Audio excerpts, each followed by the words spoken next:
안녕하세요, 여러분. 오늘은 여러분의 지갑과 머릿속을 시원하게 해줄 생활 법률, 경제 용어, 그리고 최신 판례까지 알찬 정보들을 준비했습니다.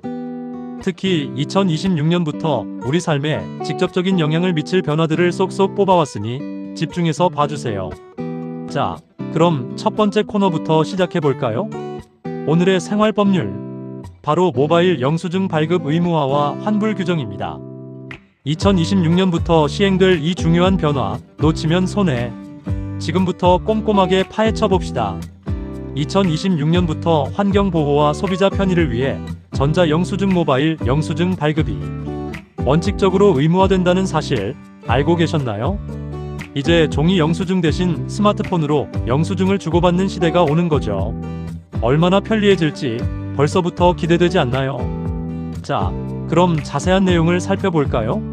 대형마트, 백화점, 편의점 등 우리 생활과 밀접한 곳에서 종이 영수증은 요청 시에만 발급되고 기본적으로는 카카오톡이나 앱을 통해 전자영수증이 발급될 예정입니다. 종이 영수증 때문에 지갑이 두꺼워지고 쓰레기통으로 직행하는 종이 뭉치들을 생각하면 정말 반가운 변화입니다. 게다가 환경보호에도 기여할 수 있다니 일석이조 아니겠어요? 그런데 혹시 이런 생각 드시나요? 아니, 종이 영수증이 없으면 환불은 어떻게 받지? 혹시 불편해지는 건 아닐까? 걱정 마세요. 이 모든 궁금증을 시원하게 해결해 드리겠습니다. 이제 종이 영수증이 없어도 스마트폰에 저장된 전자영수증과 결제, 카드만 있으면 똑같이 환불이나 교환이 가능하답니다. 혹시나 하는 마음에 종이 영수증을 꼬깃꼬깃 챙겨 다니실 필요 이제 전혀 없습니다. 전자영수증은 전자문서 및 전자거래 기본법에 따라 종이 영수증과 동일한 법적 증거 능력을 갖습니다. 이 말은 소득공제나 지출 증빙을 할 때 종이 영수증을 일일이 챙길 필요가 없어진다는 뜻입니다.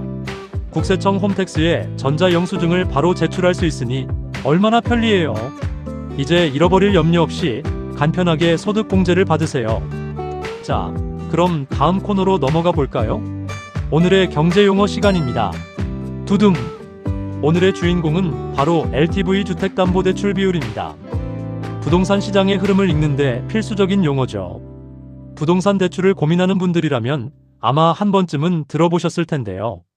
최근 부동산 시장의 변화에 따라 지역별, 대상별로 기준이 세분화되면서 다시 한번 주목받고 있습니다. LTV란 론-투-밸류의 약자로 쉽게 말해 주택가격 대비 최대로 빌릴 수 있는 대출 금액의 비율을 뜻합니다. 예를 들어 10억 원짜리 아파트를 살 때 LTV가 70%라면 최대 7억 원까지 대출이 가능하다는 의미입니다. 만약 LTV가 50%라면 5억 원까지만 대출이 가능하겠죠.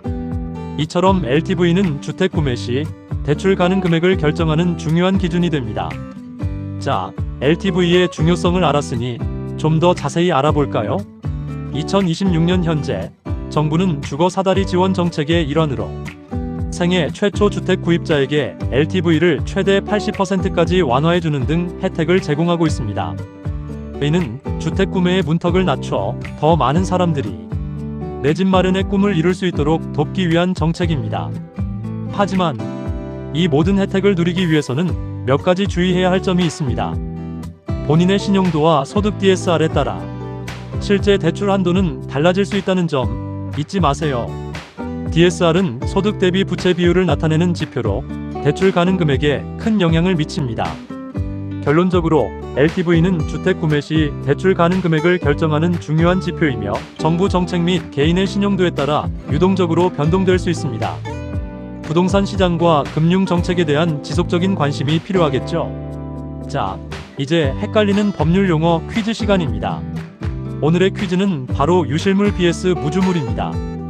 길을 걷다 우연히 물건을 발견했을 때 이 물건이 임자 없는 물건인지 아니면 누군가 잃어버린 물건인지에 따라 법적 처리가 완전히 달라진다는 사실 알고 계셨나요? 정답을 알기 전에 여러분도 한번 생각해보세요.